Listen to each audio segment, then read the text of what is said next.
ভোর বাজে ৬টা, ঘুম থেকে উঠতাম আমরা ৯টায়, কিন্তু আজ বিয়ে খাওয়ার আনন্দে ঘুম থেকে উঠেই পড়লাম। কিচ্ছু করার নেই। প্রায় ২ বছর পর একটা বিয়ে খাওয়ার নেমন্তন্ন পাইলাম। বাবার বাড়ি থেকে রাজশাহী গেলাম, সেই জার্নিটুক নাই দেখালাম, বিয়ে থেকে ডাইরেক্ট শুরু করে দিই। তো বিয়ের দিন ভোরে দধিমঙ্গলের অনুষ্ঠান দিয়ে শুরু করলাম। অনুষ্ঠানটা শুরু হয়েছে ৫টায়, আমি আরামসে ঘুমাচ্ছিলাম। ভিডিওটা ছেলেই করেছিল। আমার অলস ছেলে একটু হলেও কর্মমুখী হয়েছে। তারপর শুরু হলো গায়ে হলুদ। মোটামুটি সব জায়গাতেই এই গায়ে হলুদের রীতি রয়েছে। ছেলের মা ছেলেকে ক্ষীর খাওয়ালো, আমরাও যারা যারা আয়া ছিলাম তারাও খাওয়ালাম একটু একটু করে।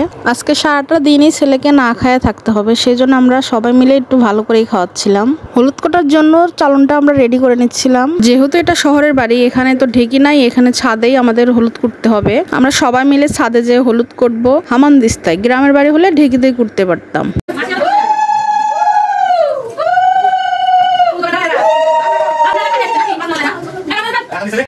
সাদে ছিল একটা মনোরম দৃশ্য, একপাশে বাগান, একপাশে বিয়ের ছায়ামণ্ডপ। সেখানে আমরা সবাই অনেক আনন্দের সাথে হলুদ কুটলাম।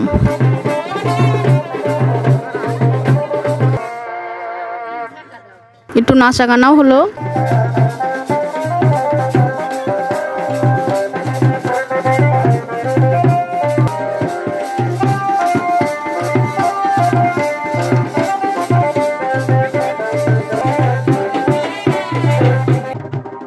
হলুদ কোটা শেষে আমরা ঘরে যেয়ে ছেলেকে হলুদ মাখাবো।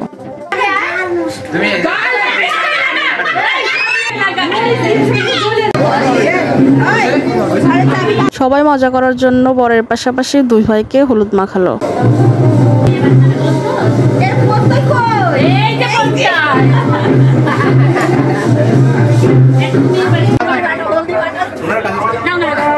পরবর্তী পার্ট পেতে গেলে কিন্তু ফলো করতে হবে।